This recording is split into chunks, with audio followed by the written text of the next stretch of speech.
Foot নিচে, যেটা মাটির নিচে 5 কিলোমিটার জুড়ে বিস্তৃত আছে।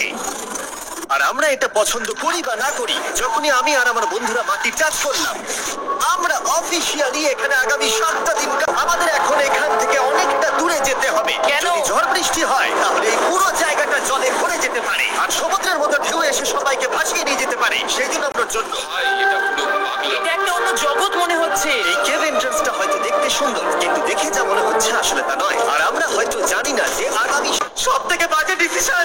ঠিক আছে, আর কিছুক্ষণের মধ্যে অন্ধকার হতে চলেছে। ক্যাম্প না করলে আমরা বিপদে পড়বো। আমরা কোথায় যাচ্ছি সেটা কি বলবে? আমাদের ক্যাম্প সেটআপের জন্য একটা ফ্ল্যাট গ্রাউন্ড খুঁজতেই হবে। কেভের ভিতরে ঢোকার পরে আমরা এমন একটা জায়গা খুঁজে পেলাম যেটা অনেকটা উঁচুতে থাকায় আমরা জল থেকে সুরক্ষিত থাকতে পারবো। তার মানে এটা ক্যাম্পের জন্য পারফেক্ট। পারফেক্টটা একটু বেশি হয়ে গেল। মোটামুটি প্রত্যেকটা ব্যাগের ওজন প্রায় 80 পাউন্ড। আর যেমনটা তোমরা ফুটেজে দেখছো, আমরা এটা করতে 4 ঘন্টা লাগিয়ে দিলাম। এখান থেকে যাওয়া খুব কঠিন। তারপরে আমরা সবাই বেস ক্যাম্পে ফিরে গেলাম। ঠিক আছে, পত্র হোম বেসে চলে এসেছে। একটু ক্যামেরাটা ওদিকে দেখাবে। ওদিকটা কিন্তু ভয়ানক অন্ধকার আর সবসময় এরকমই থাকবে। তাই আমরা ক্যাম্পিং গ্রাউন্ডের জন্য খুব বেশি কিছু করতে, আমাদের হ্যামক গুলো ভালোই সাপোর্ট পাবে। আর তারপরে আমাদের সার্ভাইভাল গাইড জোয়ের সাহায্যে আমরা হ্যামক টানালাম। এই সরু দড়িটা আমার হ্যামকটাকে ধরে রাখবে। হ্যাঁ, ডিনার খেয়ে আমরা প্রথম রাত্রি ঠান্ডার জন্য তৈরি হলাম। আমি যতটা ভেবেছিলাম তার থেকে এই হ্যামকটা অনেক বেশি কমফোর্টেবল। এই Oh God, আমি তো আমার চমকেই হাতটা তো গেছিলাম। বড় কেন ভাই? এই কেভটা 2.5 কিলোমিটার ডিপ আর আমরা যাচ্ছি। কাল আমরা অনেক কিছু এক্সপ্লোর করব। তোমরা কেমন ঘুমালে? ভয়ঙ্কর। কেভের উপর থেকে অনবরত আমাদের উপরে জল পড়েই যাচ্ছিল, তাই উপরে একটা প্লাস্টিক চাপালাম, কিন্তু তাও আমাদের হ্যামকের উপরে জল পড়েই যাচ্ছিল। একটা আইডিয়া আছে, চলো শেল্টার গুলোকে ভালোভাবে তৈরি করি। আমার মনে হয় এই প্লাস্টিক জিনিস। আমি শুধু একজন ইউটিউবারই নয়, ঠিক আছে? আমার হ্যামকটা এটার উপরে ঝুলছিল। মানে দেখো, আমি আরেকটু হলে হ্যামক থেকে নেমে পড়ে যেতাম। আর আমরা সেই সময় এটা বুঝতেই পারিনি যে এই গর্তটা প্রায় যখন আমি আর শন প্লাস্টিক গুলোকে জুড়ছিলাম, তখন ম্যাক আর কার্ল এই গর্তটা কতটা ভয়ঙ্কর সেটা দেখতে গেল। আমার হ্যামকটা দেখতে পাচ্ছো? ওখানে আমি ঘুমোচ্ছিলাম। এদিকটা দেখো। আর যেহেতু এই কেভে সব একই রকম দেখতে, বেশ দেখতে পারবে আর দেখতে পারবে ওরা ওখান থেকে কত দূর যাচ্ছে। হ্যাঁ, এটা তো খুবই ভয়ঙ্কর। ভাই এটা পাগলাম। আর যখন ছেলেরা র্যান্ডমলি এক্সপ্লোর করছিল, তখন আমি আর শন ক্যাম্পে কাজ করছিলাম। ওরে কারণ এটার থেকে পিয়ের গন্ধ বেরোচ্ছে। ইয়া, এটার থেকে শেখা উচিত স্লিপিং ব্যাগ ভাড়া নিতে নেই। আমরা স্লিপিং ব্যাগ কেন ভাড়া নিয়েছি? কেন আমি আমরা জানি। স্লিপিং ব্যাগ গুলো কিনে আনতে পারলাম না? আর তাই দিয়ে জুড়ে দিলাম। কিছু মনে করো না, এই দড়িটার উপরে আমার জীবন বাজি আছে। আর তখন ওইদিকে ম্যাকার গার্ল তখন ওই গর্তের মধ্যে। ও মাই গড। আর শেষ পর্যন্ত ওরা একদম নিচে পৌঁছে গেল। আমি তো ভাবলাম সবাই ক্যাম্প নিয়ে কাজ করবে। আমরা শুধু দেখাচ্ছিলাম জায়গাটা কতটা ভয়ঙ্কর। না বললেই হবে, ওদের এবার ফিরে আসা উচিত ছিল, কিন্তু কাল আর ম্যাক এটা কতটা গভীর সেটা দেখানোর চেষ্টা করল। ভাই এটা দেখতে দারুণ লাগছে। তুমি কি নদীটাকে পার করতে পারবে? এই কেভের গোটাটাই জুড়ে আছে, তার মানে এর মধ্যেও আমাদের কিছুটা সময় কাটাতে হতেই পারে। ওই তো ওরা এসে গেছে। এসো। তোমরা রান্না করে রেখেছো তো? হ্যাঁ, রান্না করেছি। ঠিক বলেছে। একটা নতুন বাড়ি, এখন আমাদের একটা ছাদ আছে। আর এটা তো দারুণ। জিমি রান্না বেশ ভালোই আর করেছে। আমরা আমাদের ফায়ার পিটটাকে এই সুন্দর জায়গাটাতে নিয়ে এসেছি। জায়গাটা কেমন? বেশ গরম। আরামদায়ক। এই পাথরগুলো গরমটাকে ধরে যে পি পড়ছে সেগুলোকে আটকে দেবে। ওটা পি নয়। তাহলে ওটাকে কি বলবো? যদি জানি না, হয়তো বৃষ্টির জল হবে বা না, এটা বৃষ্টি নয়, না, পাথর মানে ইয়ে তুমি- করছে। এই একটু উপরে দেখাও। তুমি মেঘ দেখতে পাচ্ছো? Rock P. Rock P. ঠিক আছে, রক পি।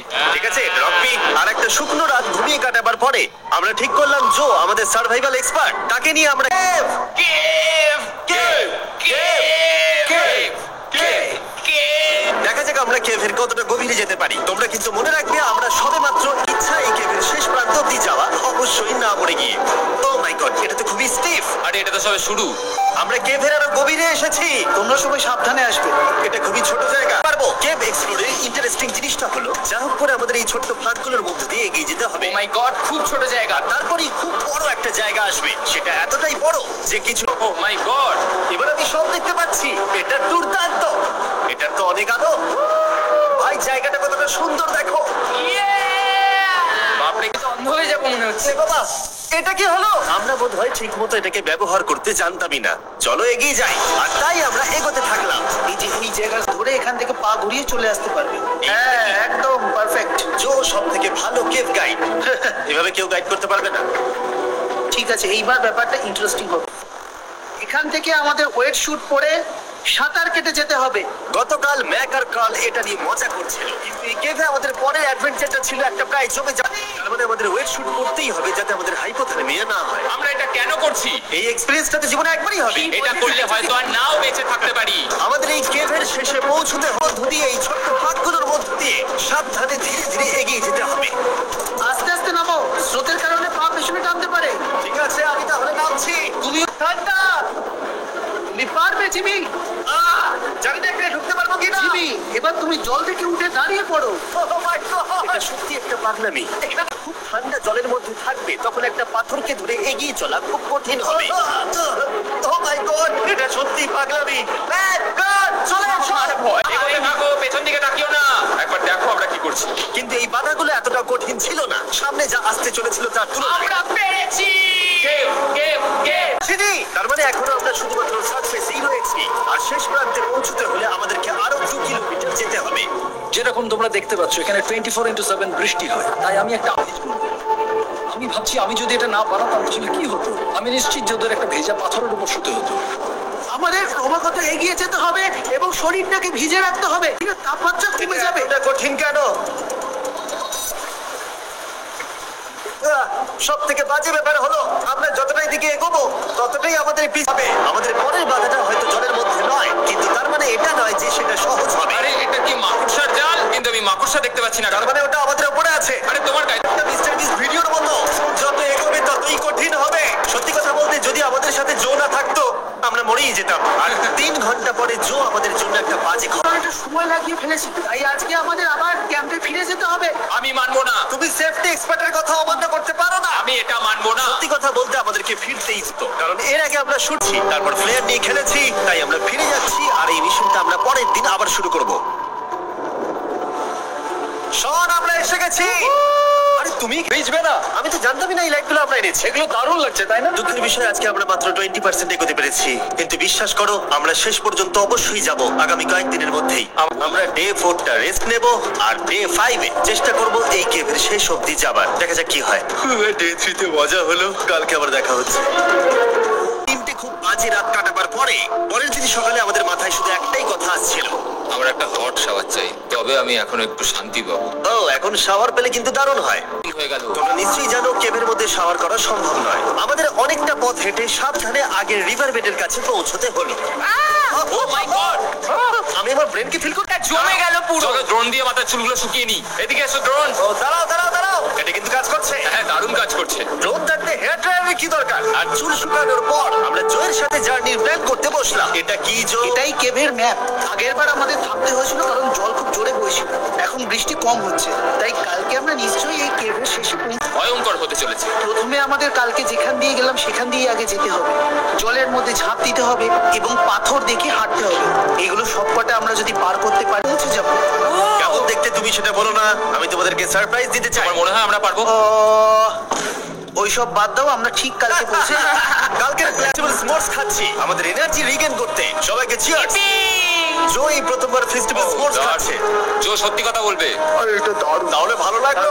দারুণ লেগেছে। আমরা এই চকলেট প্লেটের থেকে 10 গুণ ভালো খেতে। সত্যি কথা বলতে তোমরা যদি ফেস্টিভ্যালের সাথে স্পোর্টস ট্রাই না করে থাকো তাহলে তোমরা মিস করছো। কালকে আমরা পুরো কেভটা এক্সপ্লোর করব, দেখা হচ্ছে। তাই আমরা ভালো করে ঘুমানোর চেষ্টা করলাম কেভের শেষে যাওয়ার জন্য। আমরা আমাদের জীবনের সবথেকে ডেঞ্জারাস জার্নি করতে চলেছি। ডে 3 এর অভিজ্ঞতা মাথায় রেখে আমরা কম শুট করেছি যাতে আমরা সামনের দিকে তাড়াতাড়ি এগোতে পারি। হ্যাঁ, আগের দিনের মতোই খুব ভালো। এই তো আর যাতে আমরা সবাই বেঁচে ফিরতে পারি তাই জো ছাড়াও আরেকজন সার্ভাইভাল এক্সপার্টকে আমরা নিয়ে এসেছিলাম। এখানে আমরা কি করব? এবারে আমরা অনেক তাড়াতাড়ি এসেছি। আমাদের পিছনে ঘন অন্ধকার, কোথায় যাব? এই রাস্তাটা অনেক সরু এবং হ্যাঁ। স্রোত প্রচুর বেশি, তাই আমরা দেয়ালগুলো ধরে ধরে আস্তে আস্তে এগোবো। হ্যাঁ, এই রকটায় জাম্প করো। কয়েকটা ভালো পাথর আছে যেগুলোকে তুমি ধরে এগোতে পারবে। আরে এখানটা তো অনেক অন্ধকার, আমি আর পা পাচ্ছি না। আমি এখন মাটিতে আর দিতে পারছিলাম না। তার মানে যদি আমরা পাথর ছেড়ে দিই তাহলে এই জলের স্রোত আমাদেরকে ভাসিয়ে নিয়ে যেতে পারে। জো আমরা কি করব? আমি এটা ধরে এসেছি, তুমি এটা ঠিক ধরো। আছে, আমি তো দেখতেও পাচ্ছি না। চলে যাচ্ছে। আমি তুমি করবো কি করে? পারবে পারবে। শুধু মুখটা এখান থেকে ঢুকিয়ে দাও, আমি হেল্প করছি। এখানে আমি ঢুকবো? হ্যাঁ, এই গর্তের মধ্যে। এই তো খুব ভালো। আচ্ছা, আমরা এখন কেভের অনেক গভীরে চলে এসেছি আর এবার আমাদের সামনে প্রথম বড় বাধা। এখানে জলের একটা ঘূর্ণাবর্ত আছে, যদি তুমি এর মধ্যে পড়ে যাও তাহলে তোমাকে পড়ে গেলে মরে যেতে পারি। হ্যাঁ, মানে আমরা মৃত্যুর সাথে খেলা করছি। এটা এতটা বিপজ্জনক হতে পারে আমি সত্যিই ভাবিনি। খুব ভালো, এই তো। তাহলে কি আমার ঠিক আছে? এই তো আমি পেরেছি। এটা আমার ভাবনার থেকেও বেশি কঠিন ছিল। এই নদীটা কতটা শক্তিশালী এই গোটা কেভটাকে তৈরি করেছে। কিন্তু মজার ব্যাপার হলো আমি শুধুমাত্র মানুষের মতোই শক্তিশালী। সৌভাগ্যবশত কার্ল এই অ্যাডভেঞ্চারে লিড করেনি, তার বদলে আমরা একজন অ্যাভেঞ্জার জোকে পেয়েছি। ও কতটা এক্সপার্ট তার প্রমাণ হিসেবে বলতে পারি, সে লিডের ছাপ দিয়ে দেখালো। ও মাই গড, এটা পাগলামি। কে বললো এটা পাগলামি? এটা তো আমার কাছে খুবই সহজ। আমি এটা করব। তুমি কোনো ভাবে বলছো নাকি তুমি? আমি এক্ষুনি করতে যাই। চলো যাচ্ছি জো। God feedback. জিমি আমার সাথে যা যা করেছে তার কাছে এটা তো কিছুই নয়। 3 2 1 তুমি করবে? না, আমরা না এগুলো শেষ পর্যন্ত যেতে পারবো না। ও মাই গড, আমাদের নিচের দিকে যে জায়গা। এখন শুধু আমি ভেসে ভেসেই যেতে পারবো, আর কিছু না। এই জলের তলায় অনেক ধারালো পাথর আছে, তোমরা সেগুলোকে দেখতে পাবে না, তাই সাবধানে পা ফেলবে। ও মাই গড, আবার এটা গভীর আরে হচ্ছে। আমার পা তো কি একমাত্র বাধা ছিল না, মনে হচ্ছে আমাদের প্রতিটা পদক্ষেপে। ও ভাই, আমি কিচ্ছু দেখতে পাচ্ছি না, এটা খুব ভয়ঙ্কর। কেভটা আরো অন্ধকার হয়ে আসছিল এবং আরো শুরু ফিনিশ লাইন অব্দি পৌঁছতে পারবো কিনা। আমি ক্লান্ত হয়ে পড়েছি। এই কেভে আরো কঠিন বাধা আসার আগে তোমাদেরকে আমি কিছু দেখাতে চাইবো। জো, থ্যাংক ইউ। তুমি জানো এর মধ্যে কি আছে? না, জানি না কি আছে। Brand new mister beast lab swamp.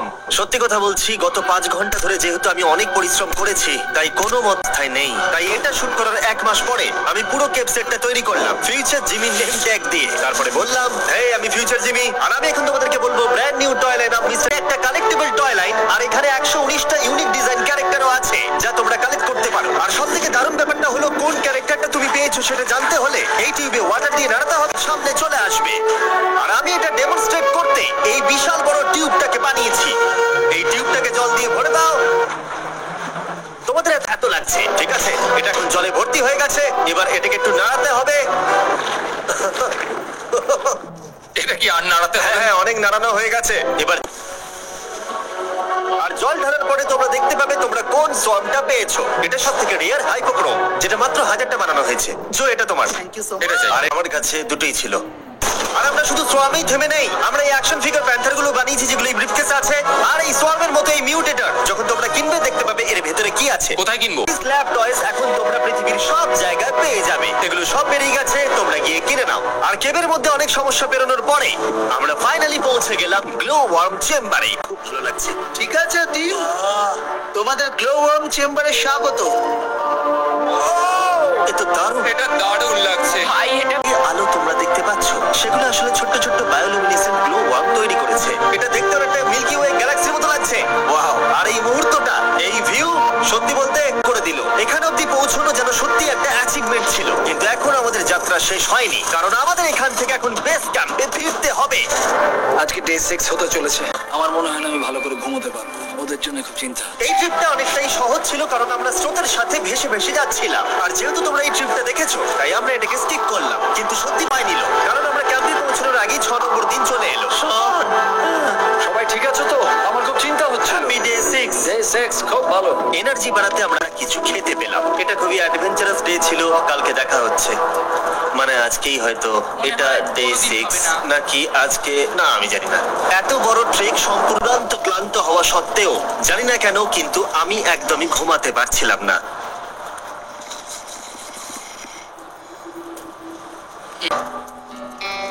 আমি 7 দিন সলিটারি কনফাইনমেন্টে কাটিয়েছি, কবরে কাটিয়েছি, 7 দিন রাফটে থেকেছি। কিন্তু সত্যি কথা বলতে এটা সবার থেকে বেশি কঠিন ছিল, কারণ প্রত্যেক মুহূর্তে এই পাথরগুলো শরীরে ব্যথা দিচ্ছে। বেশিরভাগ সময়টাই এই কেপটা দুঃস্বপ্নের মতো ছিল। কিন্তু তোমার আর আমার মধ্যে জিমি! ইয়ো! God! এটা পৃথিবীর সবথেকে উজ্জ্বল টর্চ। মজার মুহূর্ত অনেক ছিল। মাটির নিচে 300 ফুট গভীরে অভিযান চালানো থেকে আমাদের সবাই মিলে হ্যামক নিয়ে এর অংশ ছিল। যেহেতু আমাদের সঙ্গ দারুণ, চলো তিমির মতো আওয়াজ করো। তাই এই ভিজে ঠান্ডা পাথুরে অদ্ভুত কেভের ট্রিপটা বদলে গেল।